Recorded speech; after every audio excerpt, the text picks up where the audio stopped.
Hello everyone, I'm Annie Gibbins and you're listening to Memoirs of Successful Women, the podcast where you get to hear candid conversations with fascinating women from around the globe who share aspects of their business and life journey, how they measure their success and what they have learnt along the way.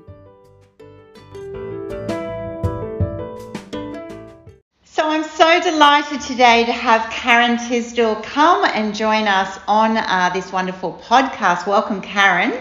Thank you. Thank you so much for having me here, Annie. I'm really excited mainly because I'm loving the space of LinkedIn. I'm getting more engaged in LinkedIn myself. So your insights as one of the top 10 LinkedIn trainers across the Asia Pacific is going to be so interesting for me personally and definitely all of our listeners. I'd love you to start though by just telling the audience a little bit about yourself personally. What's the personal journey been about for Karen? My personal and professional journey are somewhat intertwined. So I used to be a recruiter for 14 years. I was an early adopter of LinkedIn, began using LinkedIn in 2005 to headhunt people. And I realised then that myself and my colleagues had a bit of a bias towards profiles that were more complete and that were engaging, where you really felt connected to the person. So I kind of had that in the back of my mind. And then the GFC happened in 2008, 2009, and then in 2010, I went on maternity leave from recruitment. And while I was at home with baby, it took about 2.5 months and I was getting a bit bored. And so I opened a business writing LinkedIn profiles. So I sort of saw a gap in the market and went from there. And so I've since gone on and had another baby. So I've got 2 girls. Yeah. And had my business now for 10 years. Wow. So Tisdell Careers is your business. It's the same business that's been now going for 10 years. It is, yes. So I was writing resumes and LinkedIn profiles. I haven't written a resume now for 10 years. For 2 years, not 10, 2. I had found a new company name, LinkedIn Leading Edge. I was starting to get my website done and all that sort of thing, a new brand. And then my father got diagnosed with cancer. He's in Perth, I live in Sydney, so that put a lot of my rebranding on hold. Yeah. So I haven't rebranded, I haven't renamed my business, but I know I need to ditch all of that career stuff, because 10 years ago when I launched my business, having a LinkedIn profile was what gave you an edge and it's what got you the job. But nowadays, LinkedIn is all about B2B, you know. We've got 83% of people are checking people out on LinkedIn before they meet them. So this is now a B2B platform, and LinkedIn is more about acquiring customers and managing your reputation on platform. It's not about careers anymore. Need to rename that. Exactly. It definitely used to be about, okay, if I want to build my career, I will definitely get my profile up there, make sure people can see me, because they'd obviously want to just see that it matches. Whereas now very much, I'll use it even just to check people's emails, to contact them as the main sort of conversational piece. I want to see that everything sort of maps together. What do they write about? Are they a thought leader in that area? How are they positioned? Who's following them? All of those factors. I must imagine you've just seen such a transition on what LinkedIn was at the beginning and now how you use it day to day. Yeah, absolutely. Yeah, as I was saying, it's been incredible, the pivot. This idea that LinkedIn is just where you get a job is just so far from the truth. And LinkedIn's own revenue reflects that. So 60% of LinkedIn's revenue is from its recruiter platform. The rest is made up and is growing in terms of its Sales Navigator platform. Not an area I train on. I train on LinkedIn only, LinkedIn Premium and LinkedIn Free. But it's so much more of a B2B platform now. I noticed in your bio, you on LinkedIn, you mentioned that you were fascinated by people's stories, and that was a big part of sort of your journey, I suppose, on you're realizing that resumes which were just factual, if you added in a bit of story, that resume suddenly came alive and possibly even got to the top of the pile. Tell me a little bit more about that. So this is really my business, which I launched 10 years ago, was going along okay in the first few years, but not great. And then I watched Simon Sinek on TEDx, and I was watching TEDx when people were like saying, "What's TEDx?" Now everybody knows what it is. And I watched Simon Sinek where he talked about his why. People connect with the why. And I sat down and I rewrote my one of my first iterations, my LinkedIn profile, just rewrote the whole thing. And my business literally just boomed overnight. Wow. And I think that's because I was suddenly sort of talking about why I do what I do. And in realising people's reaction to me, I really became far more cognizant of my reaction to other people when they told about their experiences, their area of specialty, their business experience, their career experience, in a story that was a format that really connected to their why. So I think the most powerful story is where you can see a pattern and you can see that really everything in their life was all leading up to this one point. Yeah. And, you know, when you really show who you are and you really show your personality, then your connection with somebody is so much more real and it's so much deeper. And I love stories. You know, when I was a little girl, I used to dream of being an autobiography ghostwriter. So I didn't want to write biographies. I didn't want to write them as if I had researched the person. I wanted to pretend to be the person. Yeah. You know, very similarly, I did theatre arts all through high school, and I loved this idea of acting and pretending to be somebody. It was a pretty hopeless act, but far too overacted, I think.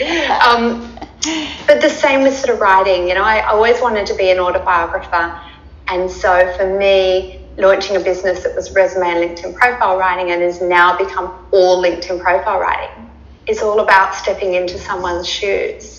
And collecting all of their stories and then trying to weave them into a pattern that is really compelling to their audience.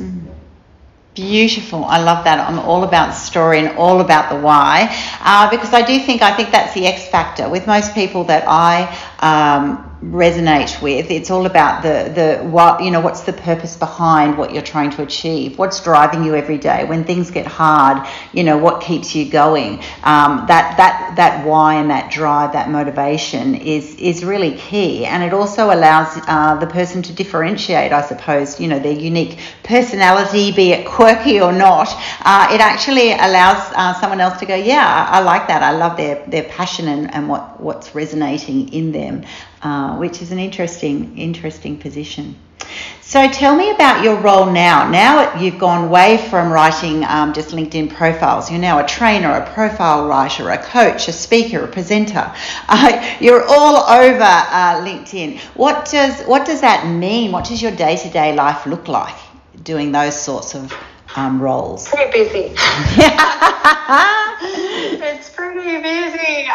But, you know, and I'm not saying busy, you know, I know there's this whole, you know, don't use the word busy. It's like, you know, people are using it like it's a badge of honour. For me, it's almost like a cry of, oh my gosh, you know, you know, yeah, there's that Chinese expression, women hold up half the sky. You know, I kind of wonder if we hold up all of it when we're running a business and a house and kids and a husband who's never around and it's full on.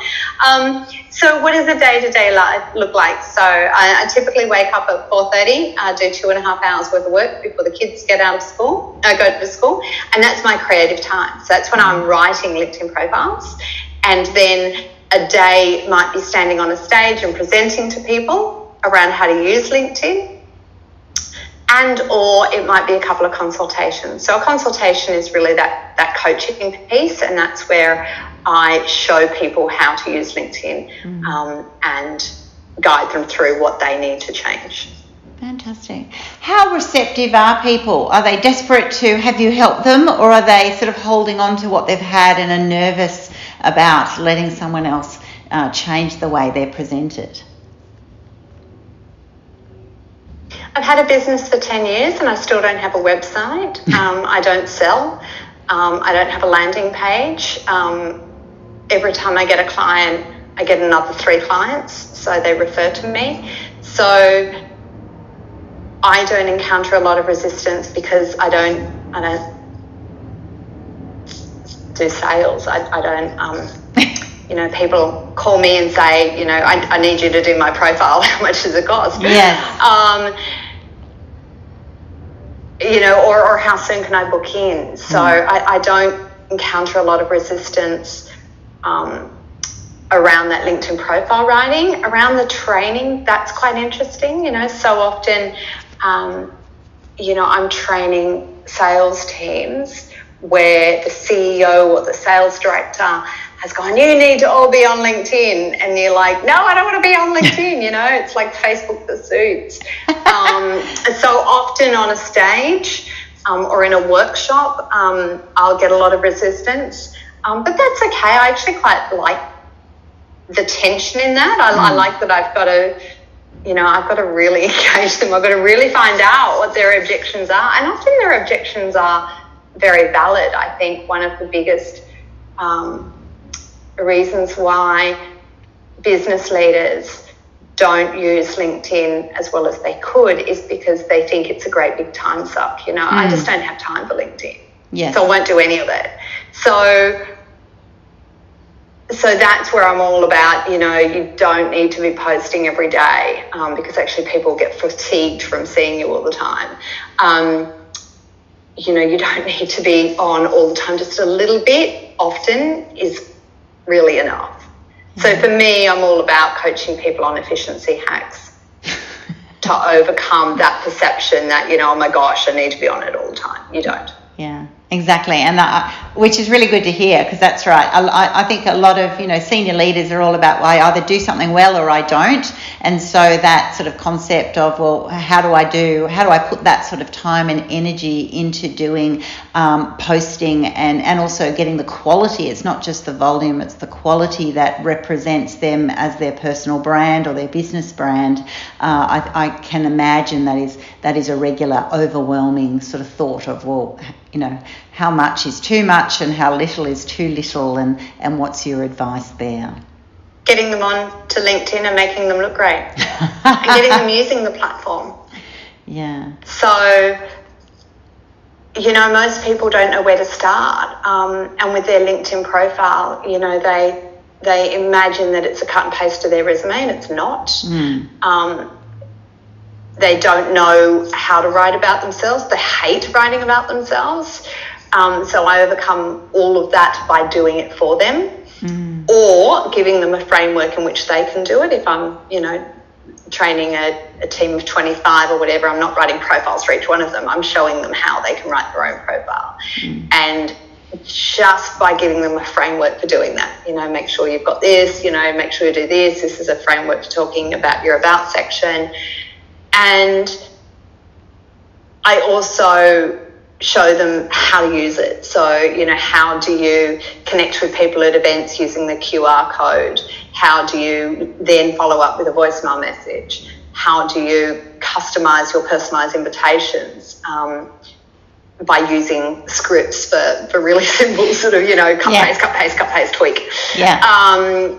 So it's about getting them using the platform and getting them to build their confidence in a public forum. So most of my clients are extremely confident. Confidence is not an issue. But this idea that, they think they need to be bragging about themselves and they're like, I don't even know what I should post about. So I help to unpack all of that for them and give them some tips on, this is how to post. And if you can just start commenting on people's posts, then you will really build your comfort with being in that visible eye. So those are all the problems I solve. I think that's a really interesting point that you raised about the you can be confident in yourself as in the business sphere, but confident on a channel like LinkedIn or in other media. You're then showing your personal branding, and that can be quite different for people, quite challenging for people who have been sort of behind their brand, whereas in LinkedIn you're actually coming out with more of your own story and yourself behind the brand. So So I imagine that's a huge space that people need to learn that level of comfort and what that actually looks like, how much to share about themselves, how to share about themselves, and often not to share about yourself, but share about what you do consistently and encourage others in that sphere to be able to get yourself sort of out there in that page. Is that what you find? Yeah, so I think a lot of people want to hide behind the company brand. A lot of people say, but, why do I have to be on LinkedIn? Because it's all about my company. I have heard that LinkedIn is a B2B platform. So B2B, it's all business to business. So it's not about me. I don't need to talk about me. Yes. But, if you're selling a software solution and that software solution is going to cost $2 million, then, or more, then the person who's buying that, or the people who are buying that, need to feel comfortable with who they're dealing with. Exactly. So it's about your professional credibility, and it's also about being trusted. Do people see you as the expert in what you're talking about? If you don't show that expertise, if you say nothing because you're hiding behind the company brand, then I don't think you're an expert. And, Joe Bloggs down the road is an expert. So I think it's really about showcasing your expertise. And it's putting the person at the centre, I suppose, of that, see, no, trust. That's right. I see you're in that space. I know of you, and now I actually have a trust in you because you live and breathe that message, as opposed to someone else who's just doing the company spiel. Yeah, so it's really bringing the individual to the foreground. Yeah, absolutely. Okay. So do you feel that your journey to where you are today has been intentional, or has some of it been accidental? Did you have a focus 10 years ago of, I think this space is changing and I need to be at the forefront of this, or have you adapted and amended along the way based on, changes that have happened in the industry or for yourself personally, obviously having a couple of kids along the way? I'm definitely an accidental entrepreneur, definitely. I'm not an entrepreneur now. I've had the business for 10 years. But, my journey has been, I started writing resumes and LinkedIn profiles, and the LinkedIn side was booming, and the resume writing side was taking up, and more people were saying, we would like you on a stage, we want you to run a workshop, I want you to do this, and I'll give you a couple of grand for a few hours work, versus a resume which is 20 hours work for $2 grand if you're lucky. So for me it was just a no-brainer to kill the resume side and just do LinkedIn profile writing and LinkedIn training. Just do that, 2 offerings, nothing else. So it's very much a looking at what do I want to do and what am I good at. And I might be the world's best resume writer, but if I enjoy being on a stage more, and that's going to make me more money, and I love it, and I'm making more of a difference in the world, then that's what I'm going to do. Absolutely. But for me it's very much, and I think of it as like a Venn diagram, what do I like doing and what's needed by the market. Yeah, 100%.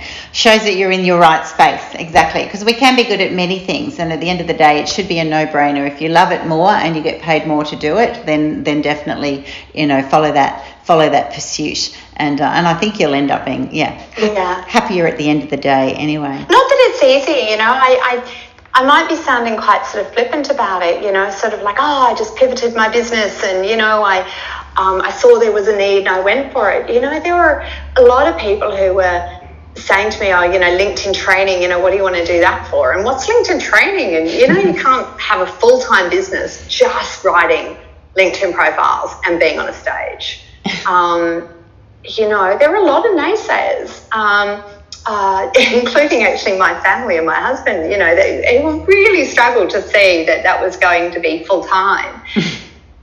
And it has been. So I think it is really also backing yourself as well. And again, this is a wonderful thing about LinkedIn is, you can just put anything into the search bar and find people who are doing what you want to do or on the other side of the world. And there might only be a couple of them, but, you know, if they can do it, you can do it. You know, if you know you've got that skill and if you know you've got the passion and the drive. So it's also about backing yourself. And I think so often we don't back ourselves enough, especially women, you know. So I think, yeah, my advice for any listeners would be, you know, follow your dream and back yourself as well. You know, haven't you found the same thing, Annie? Oh, 100%. I have been told at every stage of my career that I was at the best stage and I should have been happy. And I remember when I was a TAFE teacher and I left TAFE, I was a head teacher of nursing, and people went, why would you ever do that? This is like, you've got the dream job. And I went, really? I don't think it is. I think there's more. And then I became a national manager, and then I became a CEO. And every single stage of my journey, I've pretty much had people going, oh, there's major risk, or I don't think you're going to be up to it, or they saw the limits. Whereas I was actually very fortunate because even though I had that negativity, I sort of went, but what if they're wrong? What if this is possible? Or what if, I'm not just a complete, is that change of mindset, I suppose, of saying, well, if I need more skills or more knowledge, I just need to learn them. I'll learn them on the go. Let's see how. So I suppose that daredevil sort of instinct comes in and goes, well, I just want to see how it goes. What's the ride? And it's been an incredible journey, and it continues to be so because of that attitude, actually, that, you might even be pioneering new stages like you have and like I have, that you're actually creating a role. For me to create, a business, mentoring, coaching women in business and life, I've created my own business. And what you're saying is you actually were ahead of the times there in LinkedIn. You started in one space and you went, actually, I can see that this could be a business. You weren't modeling that off someone else, is what I'm hearing. You're actually saying, I'm just going to create something and believe and back myself. And I think that's where the similarities are. And for other female listeners, definitely, so many of them have got a burning passion or a dream, or actually say, I really feel like I'd be good at this. I feel like I'd be, successful, or even if it's not monetary success, that they'd actually get a lot of joy and satisfaction and contentment around that, to actually just give it a go, prove them wrong if you've got the naysayers, just to really be empowered that what's the worst thing in the world? You've had a lot of fun learning and growing and possibly a few tears along the way, but you'll certainly come out in a better position. So I see that there's no failure in any of that, it's just your own pride, I suppose. Fantastic. So what do you see? Well, you mix with a lot of really interesting people. What do you see as success? What do you see as people sort of being successful? What does that look like? What does it feel like?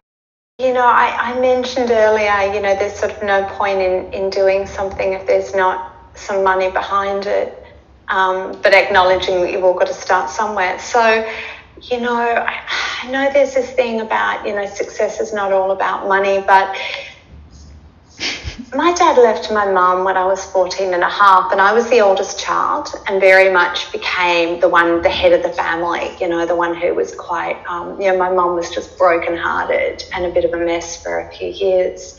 And so for me, having financial security is just so important, so, and I know that sounds so wrong, and I know your readers are going to be thinking, oh my gosh, you shouldn't say it's money. But for me, just not stressing about, the grocery bills, and stuff like that, just sort of go, oh, that's all right, I've got enough of that. That actually for me is success.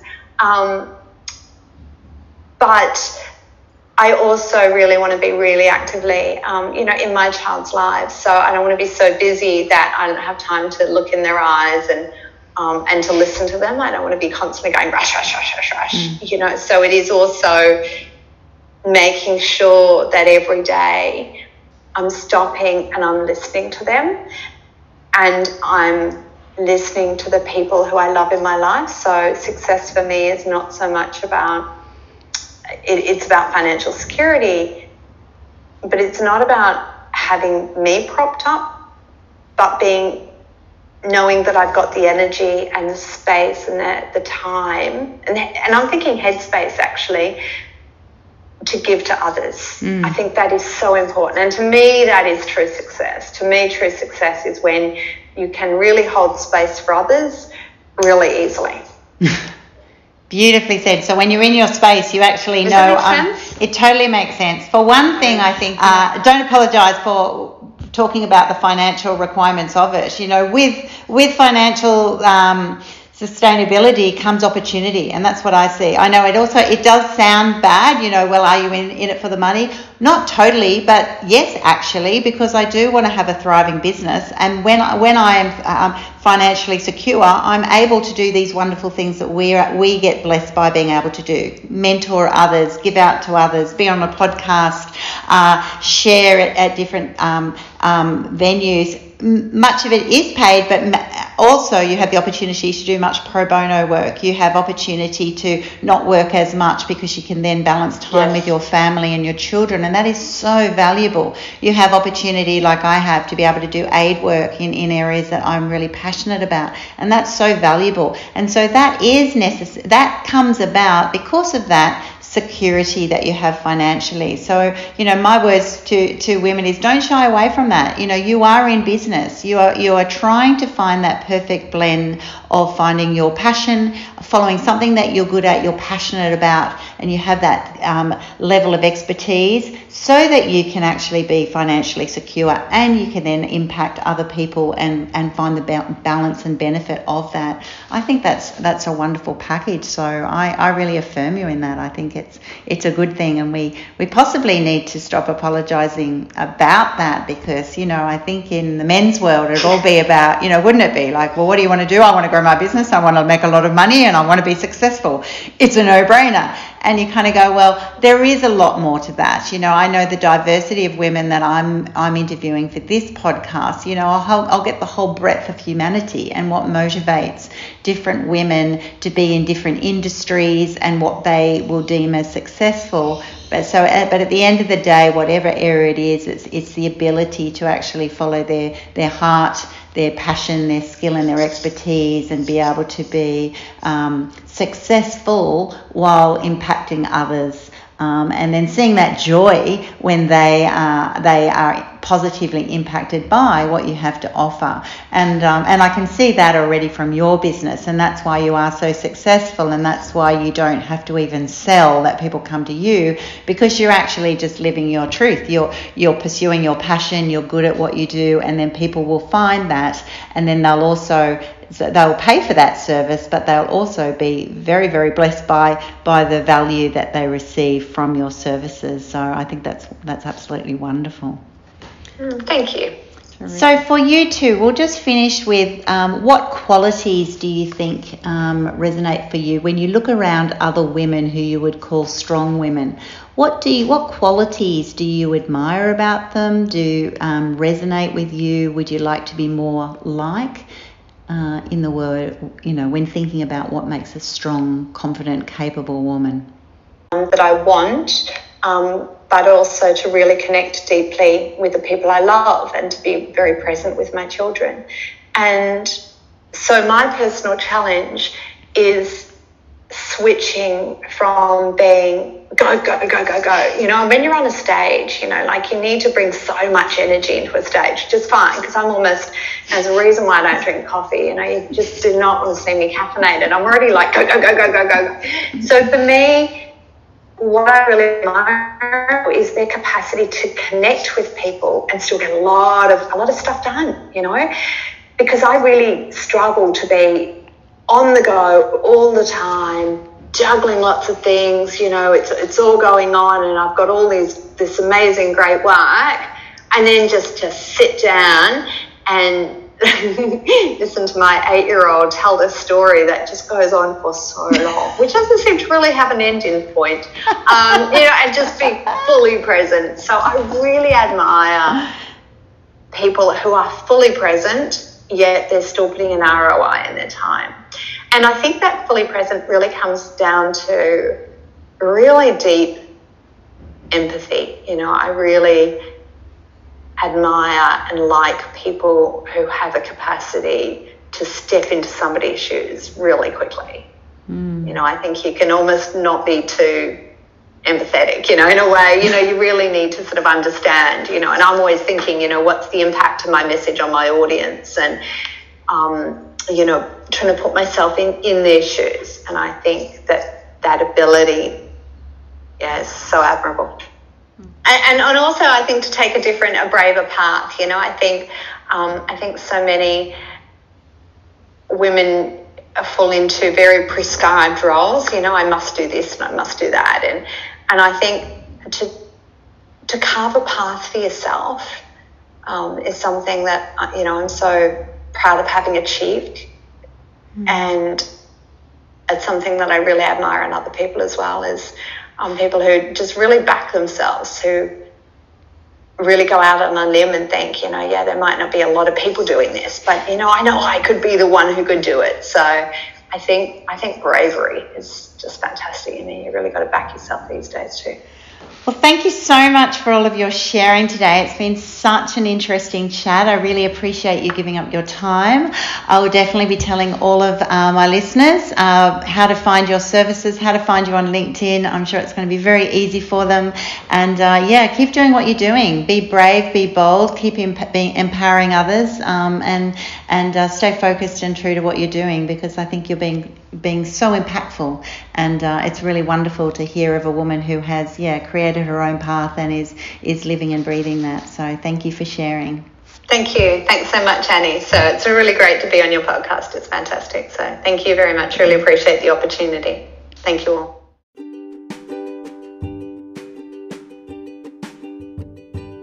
Thanks so much for listening to this episode of Memoirs of Successful Women. You can find me at anniegibbins.com, where you can download my free resources, get connected on social, and check out my online magic transformation program. If you love this show, feel free to subscribe to future episodes, and of course, share it with your friends. I'll see you again soon, and until then, happy podcasting.